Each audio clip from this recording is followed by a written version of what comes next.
नमस्कार दोस्तों, आपका स्वागत है इन्फो हंट फाइवर पे।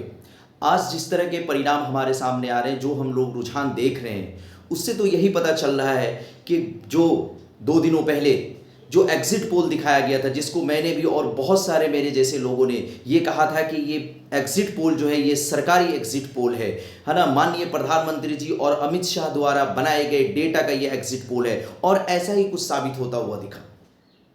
आज मैं इसी बात पर चर्चा करूंगा। तो वीडियो अगर आपको अच्छी लगे तो सब्सक्राइब कर लीजिएगा, बेल आइकन प्रेस कर लीजिएगा। मेरे द्वारा दी गई हर इंफॉर्मेशन, हर नोटिफिकेशन आप तक पहुंचती रहेगी। आज पहली बार महामानव परेशान होते हुए दिखे आंकड़ों के लिहाज से। हालांकि एनडीए गठबंधन की सरकार बनती हुई दिख रही है, लेकिन क्या एनडीए घटक दल के जो और दूसरे पार्टियां हैं, क्या वो एनडीए को छोड़कर इंडिया गठबंधन की तरफ चली जाएगी? ये कवायद दरअसल शुरू हो चुकी है, जिसमें इन आंकड़ों को देखते हुए बीजेपी ने चंद्रबाबू नायडू जी से, नीतीश कुमार जी से संपर्क साधने की कोशिश की। सूत्रों के हवाले से यह पता चला कि चंद्रबाबू नायडू जी ने जो है वो संपर्क नहीं किया, और दूसरी तरफ माननीय नीतीश कुमार जी का भी क्या कहा जा रहा है, फोन ऑफ बताया जा रहा है, अनरीचेबल पता चल रहा है उनके बारे में, उनसे भी संपर्क नहीं हो रहा। तो क्या ये नीतीश कुमार जी या चंद्रबाबू नायडू जी क्या खेला कर देंगे? क्या इंडिया गठबंधन की सरकार बन जाएगी? तो सियासत में कुछ नहीं कहा जा सकता, लेकिन हां, जो जनमत हमारे सामने आया है, इससे तो यह पता चल गया है कि लोगों ने जो है महंगाई को, बेरोजगारी को, महिला सुरक्षा को और इस तरह के अहंकार को कहीं ना कहीं मात देने की कोशिश की। जनता ने यह बता दिया है कि हमसे बड़ा कोई नहीं। हालांकि लगातार जो एनडीए गठबंधन के नेतागण हैं वो लगातार इस समय भी ये कह रहे हैं कि भाई 400 पार तो हम शाम तक हो ही जाएंगे, या 370 तक तो हम पहुंच ही जाएंगे। लेकिन जिस तरह से आंकड़े सामने आ रहे हैं, इससे तो साफ जाहिर हो रहा है कि जितने भी एग्जिट पोल जो 400 से ऊपर बता रहे थे वो सब फेल हो गए, और जो यहां तक कह रहे थे कि नहीं बीजेपी जो है वो मेजोरिटी में आएगी, वो भी फेल हो गए। चूंकि बीजेपी की अपनी मेजोरिटी भी नहीं आ रही, बीजेपी जो है ना 237 238 सीटों पर रुकती हुई दिख रही है। तो क्या माननीय प्रधानमंत्री जी फिर से तीसरी बार शपथ लेंगे? क्या माननीय प्रधानमंत्री जी को इस तरह की आदत है सरकार चलाने की, जहां पर वो गठजोड़ के साथ सरकार चलाए? क्या उनको फैसले लेने में आसानी होगी? तो ये जरा मुश्किल होगा, ये मुश्किल मामला होगा। इस तरह से सरकार चलाना उनकी आदत नहीं रही है, तो फिर इसके अलावा उनके पास कोई चारा भी नहीं है, चूंकि मेजोरिटी में तो नहीं है। और ये जनता का एक तरफ से इशारा है कि जनता ने जो है वो बीजेपी को नकारने का काम किया है।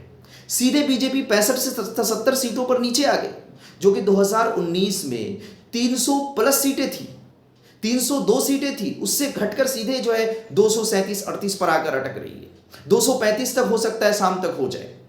तो ये जो जनता का जनादेश है, ये सीधे तौर पर, छुपे तौर पर जो है ये जनादेश ऐसा है जहां पर जनता ये चाह रही थी कि भाई एनडीए गठबंधन की सरकार ना बने, बीजेपी को सत्ता से क्या रखा जाए, दूर रखा जाए। तो इंडिया गठबंधन और एनडीए गठबंधन, दोनों गठबंधन की तरफ से गठजोड़ का मामला कहीं ना कहीं शुरू हो चुका है, सरकार बनाने की कवायद शुरू हो चुकी है।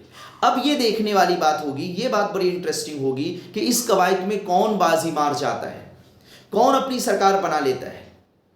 दूसरी तरफ कांग्रेस को देखें, जो कि 2019 में जहां पर कि वो जितनी सीटों पर थी उससे दुगनी से भी ज्यादा सीटें आ गई उसकी कांग्रेस की। और इंडिया गठबंधन ने यूपी के अंदर तो बिल्कुल तहलका मचा दिया, और लगातार मैं चुनाव के दौरान भी ये बात कह रहा था कि यूपी में बड़ा उलटफेर होने वाला है, और वो उलटफेर होता हुआ दिख रहा है, जिसकी बार बार बीजेपी नेताओं की तरफ से आलोचनाएं की जा रही थी। रायबरेली सीट को लेकर देखिए वहां पर क्या हाल हुआ, बहुत ज्यादा वोटों से राहुल गांधी जी आगे हो गए। अमेठी सीट को लेकर कि स्मृति ईरानी तो किसी कीमत पे नहीं हार सकेंगी, वो भी बहुत ज्यादा वोटों से पीछे चल रही है।